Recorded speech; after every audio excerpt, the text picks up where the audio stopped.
A pre-Christmas miracle happened near the mouth of South Africa's Chalumna River on December 22, 1938. Marjorie Courtney Latimer, the curator of East London Museum, was on her routine visit to the docks. She was checking if there were any unusual catches from local fishermen. Suddenly, she spotted a strange fin sticking out of a pile of discarded fish. Intrigued, she cleaned off the slime to reveal an incredible discovery. A pale blue fish with silvery flecks, thin scales, and 4 fins that looked almost like limbs.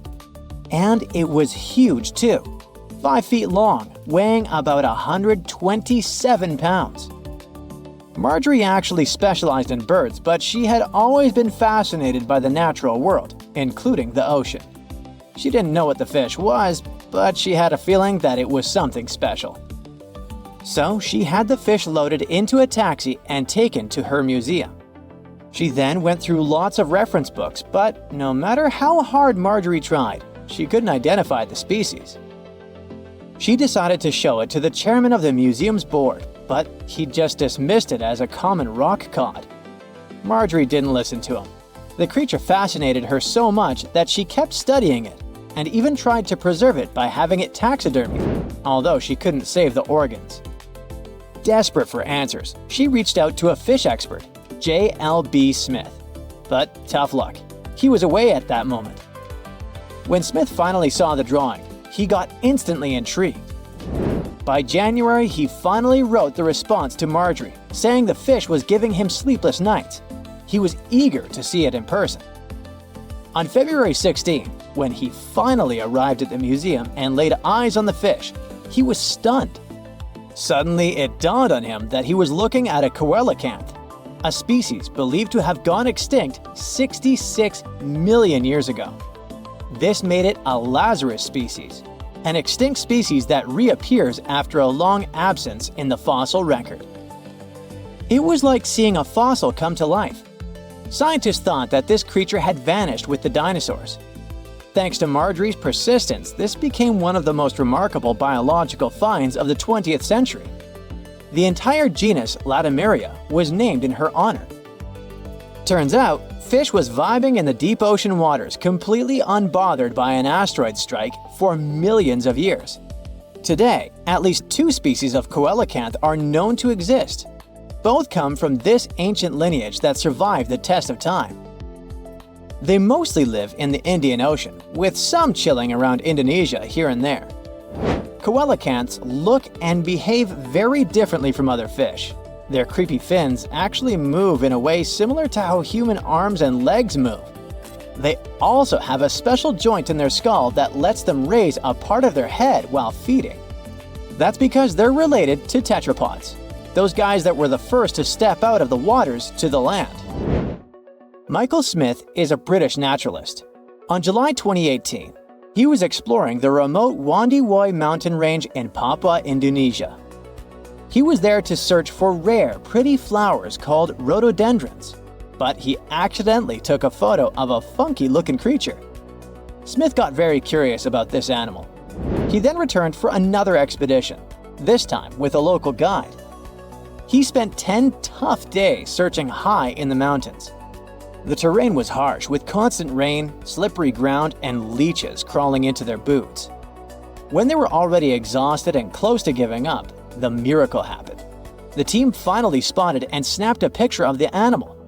This cute thing turned out to be the Wandiwoi tree kangaroo, the one thought to be extinct for 90 years. The first time it was discovered was 1928. It's a sad story. A biologist spotted it while studying the area, and this was the first and the last time we saw that animal. But as it turned out, it wasn't extinct at all. It's just a very elusive and sneaky creature. This marsupial lives in small, isolated, steep and misty forests. Very few people venture there, all because of the reasons we mentioned: the rugged terrain, dense bamboo thickets, lack of water. Even the local hunters had never seen one. They're super cute with their round face, reddish fur, and appearance that looks like a mix of a monkey and a bear. It's a weird type of kangaroo that jumps on the trees, not the land. When Michael Smith rediscovered it, he immediately contacted experts, including a specialist on tree kangaroos. The discovery was confirmed. Even though it's still hard to catch these creatures in the wild, they're still a mystery to science, and scientists try to protect the species. In 1996, researchers from the Wildlife Conservation Society were walking around the meat market in Thakek, Laos. Suddenly, they spotted a bunch of weird rats. Yeah, it may seem to be a common thing for a market, but those were no simple rats at all. At first, they thought it was a new species. They called this new rodent the Laotian rock rat. This animal was so different from other rodents that biologists wanted to place it in its own family. But in 2006, Mary Dawson and her team challenged this idea. They suggested that the Laotian rock rat might actually belong to an ancient family of rodents, the ones that were believed to have been extinct for 11 million years. In the same year, scientists finally captured and documented a live specimen. And guess what? Those were indeed those ancient rats. They didn't go extinct. They just preferred to avoid the spotlight and decided to go vibe in the limestone karsts of Laos and a small part of Vietnam. Turns out, the locals were even familiar with the rodent, regularly trapping it for food. Right, that must be the true reason for their hermit lifestyle. Now, these guys are a huge interest for scientists and are being studied carefully. In 2019, some scientists went on a joint expedition on Fernandina Island in the Galapagos archipelago. During the expedition, the team started noticing weird things: tracks, scat, and claw marks on trees. By following them, they suddenly discovered the culprit: a mysterious turtle that was sitting on a high elevation on the volcanic island. It was a lone female tortoise. They nicknamed her Fernanda. That's because they recognized her as a Fernandina giant tortoise, a species that was thought to have been extinct for 112 years. The last time we've ever seen this species was in 1906, when scientists found a male tortoise and sent it to the California Academy of Sciences. They thought that volcanic eruptions and extensive hunting caused the species to completely disappear. This was a huge deal. It provided hope for the survival of the Fernandina giant tortoise. Park rangers said that they saw signs of at least 2 other tortoises, so maybe they'll be able to find them soon. The Galapagos Conservancy has launched fundraising efforts to support further expeditions. In July of 2007, Luis Enrique Minguez was hiking in La Palma, a small island in the Canary Islands. He's a researcher in the Institute of Ecology and Conservation. While he was walking through the northeastern part of the island, he spotted an interesting lizard. The lizard was almost 12 inches long. He saw it near a forest trail, about 147 feet above sea level. Minguez took a photo of the lizard and shared it with his buddy researchers. After seeing the pictures, they realized that it was the long-lost La Palma giant lizard. This species was presumed to be extinct for centuries. They thought that it disappeared within the last 500 years due to being hunted by cats and habitat destruction. Unfortunately, even though they were super hyped up at first, things didn't go so well next time. They did some follow-up expeditions in October of 2007, and then some more, but they couldn't spot the lizard anywhere again since then. The lizard probably lived in very high and dry spots of the island. Researchers hope to discover at least some of the lizards in the future and help them thrive once again. A man went for a walk not far from Buenos Aires in Argentina and found something that looked like a dinosaur egg lying in the mud. When he shared his find with his family, everyone thought it was a joke, but it was actually very real. Except it wasn't a dinosaur egg, but a glyptodont shell. These guys went extinct thousands of years ago. Some of them grew up to be the size of a small car. The Paleo-Indians, who were the ancestors of Native Americans, must have had a fun time living alongside those beasts. People keep finding similar black scaly shells, which are fossils of glyptodonts in the Americas. These creatures thrived in South America for tens of millions of years and also spread up north. They had thick armor, called a carapace, and tough, grooved teeth for eating grass. They weren't always giant, but it looks like a colder climate before the Ice Age, with open woodlands and plenty of grass, helped them evolve. It's pretty hard to hide when you're huge, so they may have developed their fused armor to protect themselves. One of the most famous types had a long tail with spikes that it used to fight other glyptodonts for territory or mates. Although they look similar, the ancient glyptodonts were really different from today's armadillos. Glyptodonts had a hard, heavy armor made of fused plates, and today's armadillos have flexible armor and can roll up into a ball to protect their soft tummies. Plus, glyptodonts ate grass using their grooved teeth, and armadillos prefer insects for lunch. But despite all the differences, recent studies of their DNA showed that glyptodonts actually belonged to the armadillo family. If you think the glyptodont was scary, just wait till you meet the giant short-faced bear. This bad guy grew to almost twice the height of Michael Jordan when it stood on its hind legs. It also weighed over 1,500 pounds, and it was able to run at the speed of over 40 miles per hour. This bear preferred meat to all other foods. Even its skull and teeth were designed for slicing through meat, and it had forward-facing eyes that gave it sharp vision. Its strong jaws and large muscles helped it crush bones to get to the nutritious marrow inside. The giant short-faced bear lived in places like Minnesota and west of the Mississippi River, all the way up to Alaska. It went after or scavenged big animals like bison, musk oxen, deer, and even ground sloths. But it eventually went extinct because its prey didn't survive the Ice Age. Today, the only living relative of the short-faced bears is the spectacled bear from South America. This guy is much smaller, about the size of a black bear, and it eats both plants and meat. Game of Thrones fans, the next one is for you. The orphaned wolf cubs adopted by the Stark family in the epic series were inspired by dire wolves. Their name translates from Latin as terrible wolf. These great uncles of modern dogs were almost 5 feet from head to tail and weighed around 150 to 200 pounds. The oldest record of the dire wolf is from 250,000 years ago. They adapted well to different conditions and lived pretty much all over North America, from as far north as Alaska to down into southern Mexico. They went extinct around 10,000 years ago, soon after the last Ice Age. They most likely just lost their source of food. The closest we have to dire wolves now is the gray wolf, but don't get too upset. Scientists think they could be able to bring the dire wolf back to life. They can combine intact straps of their DNA, recovered from the museum specimens and the genome of modern dogs. One animal you definitely wouldn't want to be on the de-extinction program is the saber-toothed cat. This bad guy lived in prehistoric North America and parts of South America. And nope, it's not related to modern tigers or other cats. It just went extinct.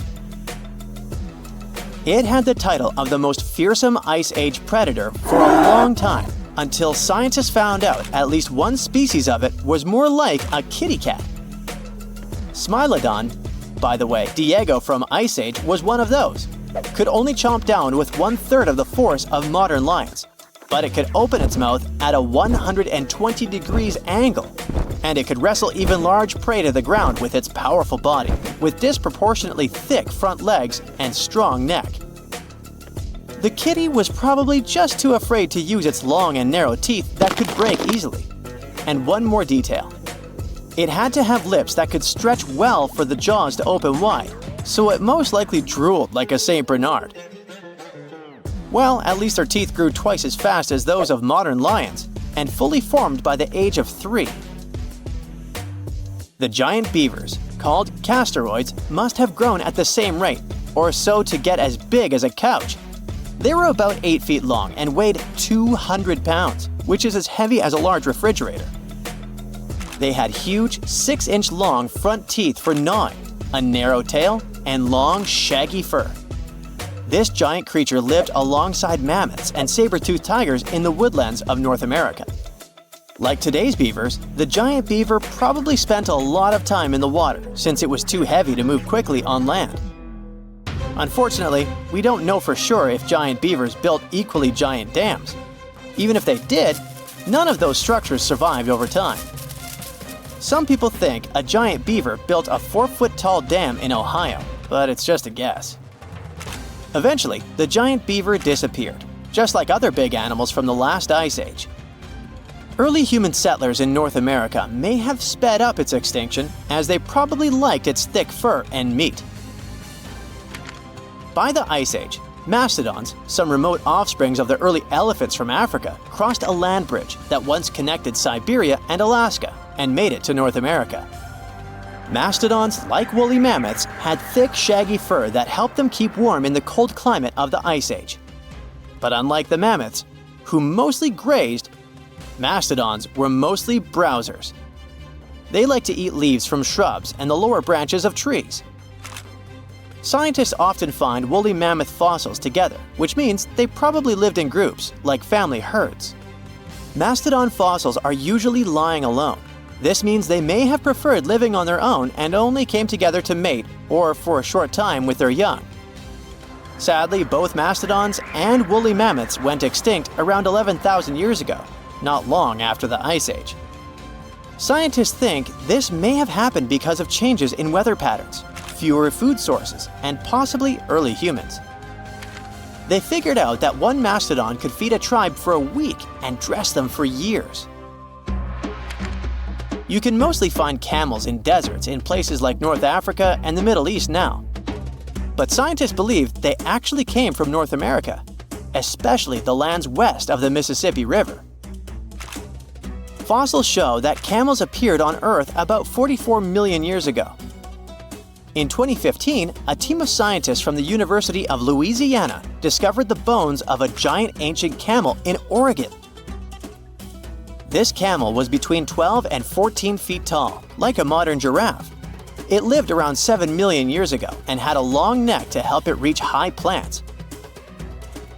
About 6 million years ago, some early camels crossed into Asia over the Bering Strait land bridge. Once they arrived in Asia, these camels split into two types we know today: the Bactrian camel with 2 humps and the dromedary camel with 1 hump. You won't find wild camels in North America anymore, but some of their relatives, such as llamas, alpacas, and guanacos, still live in South America. Currently, there are approximately 20 billion animals inhabiting our world. If everything were ideal, we would have 5 billion more animals on Earth. But many species have gone extinct, and around 44,000 species are currently endangered. The largest, most recent mass extinction event in history occurred during the dinosaur era, leading to the eradication of 75% of species on Earth. The Tulachi wallaby is a long-lost relative of today's kangaroo, but they had a hidden superpower, night vision. That's why they were mostly active at night. They were 3 feet tall and fed on grass, fruit leaves, and other plants. Wallabies lived in grassy areas near swamps and other water bodies, but not for long. By the 19th century, their numbers had gone down, bringing them to the edge of extinction. Only 14 wallabies had been left in the wild by 1920. A rescue mission was launched. They tried to capture the last 14 animals to protect them. But the situation got out of control and 10 wallabies lost their lives. The 4 remaining ones were transferred to a special facility, and in 1935, the last animal passed away. Only one picture of the Tulachi wallaby is left now. There were reports of the animal's sightings after that, but no proof was shown, and the creature was officially declared extinct in the 70s. Short-faced bears were a unique species that lived in North America, particularly Alaska. It was a massive bear, weighing around 1,500 pounds. When standing on its hind legs, it was around 12 feet tall, a whole foot taller than today's biggest beast in this family, the polar bear. This animal was different from today's bears because almost all of them are omnivores, except for polar bears. But this monster was solely carnivorous, which was the reason for their extinction. During the end of the Ice Age, many herbivores were gone, and those bears did not have enough food to survive. They were the Usain Bolt of the bear world, the fastest Bruins to have ever lived, reaching a top speed of 40 miles per hour, which is 5 miles faster than grizzlies. There are around 400 million pigeons in the world now. Some time ago, in America, a species of birds called passenger pigeons were abundant throughout the country, especially in the eastern forests. There were more than 1 billion of them, but they went from 1 billion to 0 in a few years. They had small heads and necks, but long tails and wings and strong breast muscles that allowed them to fly super long distances. The last passenger pigeon passed away in captivity in 1914. It was named Martha. With that, the ecosystem in the U.S. has never seen this bird again. Now, elks are enormous animals, but they look tiny when you compare them to long-gone Irish elks. That elk was around 7 feet tall at the shoulder with a humongous antler of 12 feet. Today, elk are only 4.5 feet tall at the shoulder and have around 4-foot-long antlers. Despite its name, this elk was found all over the world, from Asia to Europe.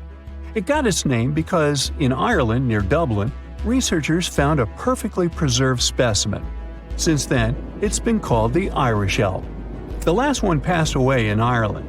The main reason for their disappearance was their inability to adapt to changes. When the Ice Age ended, the elk could not survive and became extinct. Now, somewhere deep in the forests of Costa Rica lives the interesting-looking golden toad. It was discovered in 1966 in one particular spot where all toads would gather to mate. In 1967, a large population of this golden nugget was noted in that same spot. But the following year, only 10 to 11 toads were seen, and the year after that, in 1968, only one lonely male toad showed up at the spot. For years, there were searches for golden toads. In 2004, the toads were officially declared extinct. Humans were not responsible this time. The drought in the area in the 80s had a significant impact on the toads. Still, the last straw was the arrival of a new fungal species that caused the animal's skin to thicken, eventually leading to the toad passing away. This chytrid fungus is responsible for the extinction of more than 90 frog and amphibian species, becoming one of the biggest threats to their lives. Now, Canada is a very cold country, no surprise there, and nobody would expect tropical birds like parrots to live there. However, there was a parrot species that lived in America and some parts of Canada. I'm talking about the Carolina parakeet. Those were truly beautiful birds with orange-yellowish heads and green bodies. Their favorite rest spots were big trees alongside rivers. This parrot's favorite food was cocklebur seeds, which are poisonous to us, but the bird had no problem eating them. Also, they used the dangerous cockleburs as a defense mechanism. After they ingested loads of them, their meat became poisonous, and predators do not enjoy eating toxic birds. Carolina parakeets were abundant, there were millions of them. But since the Ice Age, their numbers had been gradually going down because of natural reasons, mainly temperature. By 1935, no such parakeets were left in the wild. Today's African lion had a much more prominent and notorious cousin, the Barbary lion. Those cats were mentioned in many famous old books. They were described as mean, terrifying beasts. It's believed that they were the largest lion species ever. Those big cats weighed around 600 pounds and were 9 feet from the head to tail. Unfortunately, this lion was declared extinct in the 90s due to many factors. Today, we only have one photo of this animal taken from a plane. Paradise parrots were native to Australia. They were genuinely amazing birds with captivating colors. What was unique about them was their nesting habits. They only nested in termite mounds. This parrot was always on the edge of extinction, and the reason for that is still unknown. Mice, rats, and other animals also hunted them, and it added fuel to the fire. The last bird was spotted in the year 1972. Since then, paradise parrots have only been seen in museums. The Gulf of Mexico was once home to Caribbean monk seals. This species of seals enjoyed spending time in the warm subtropical climate of the Caribbean. Most of the time, they were found near reefs and islands, foraging for food. Like most of us, they also loved sandy beaches and were usually seen in groups of 100 seals, resting before the next adventure. In the year 1886, monk seals were declared extinct. You can still see this animal in 2 museums. Both are located in the UK. As we all know, zebras have black and white stripes. But once, a zebra species had only half the body covered with brown and white stripes. The rest was just brown, and the belly was white. It was called the quagga. They lived in the southern part of Africa in grass fields and wet pastures, like today's zebras, and ate grass and other plants. The last quagga perished in 1888, but not all hope is lost. Today, extensive research is being done to bring this animal back into the wild. Australia is home to many outlandish animals, but the craziest ones are probably gastric brooding frogs. This species is not like your ordinary frog that lays eggs. They hatch their young inside their stomach and give birth by vomiting around 25 fully formed young frogs. Sometimes their stomach becomes so bloated that they have to breathe through their skin. 2 species of this frog were discovered in the northern and southern parts of Australia in the 1970s by Mike Taylor. A decade after their discovery, both species are gone. The main reason for their extinction is the chytrid fungus. Luckily for them, they're also part of a de-extinction program that's putting serious efforts into bringing them back into the wild. The Meg, aka Megalodon, roamed the oceans long after dinosaurs were wiped out by the Great Meteorite. It was one of the largest and most dangerous hunters that have ever lived on Earth, as well as the biggest shark. But then, about 3.6 million years ago, the last of its kind disappeared from our planet, leaving only huge teeth for modern archaeologists to keep finding. There are a few theories about why it could have happened, but scientists might have found the true reason. The Megalodon, which means big tooth, was the largest shark ever to exist. It reportedly lived around 20 to 3.6 million years ago and was truly enormous. Its bite was more powerful than that of a T-Rex, and likely any other powerful predator that has ever roamed this planet. It's probably not surprising since this marine creature had extremely strong jaws that could span from 9 to 10 feet wide. That's enough to swallow 2 grown-up people side by side. The jaws were also lined with 276 teeth, and they reached 7 inches in length. That's as long as a small hedgehog. Once these teeth got worn down, the shark got rid of them and grew new ones. Such large sedated teeth helped the Meg to eat meat easily. The shark itself could grow up to 59 feet long. That's twice the length of a London double-decker bus. The animal was also pretty heavy. While a fully grown T-Rex weighed about 8 tons, the weight of a large Megalodon could be more than 30 tons. With no competitors, the enormous shark was the real king of the oceans. It hunted other sharks, large fish, and even whales. Then why did such a magnificent creature disappear from the face of the earth? The previous theories mentioned the great white shark. The Megalodon is usually described as some gigantic version of this marine animal. And this is a common mistake made because most people think these creatures were related. But in reality, the Meg looked more like a modern bull shark. Its snout was snout, its lower jaw was rather flat, and long and massive pectoral fins supported the animal's weight. But what's more important, the ancestors of today's great whites existed at the same time as the Megalodon. Now, with great size comes great clumsiness. And although the Meg was huge and powerful, it was also not as nimble as smaller and quicker great white sharks.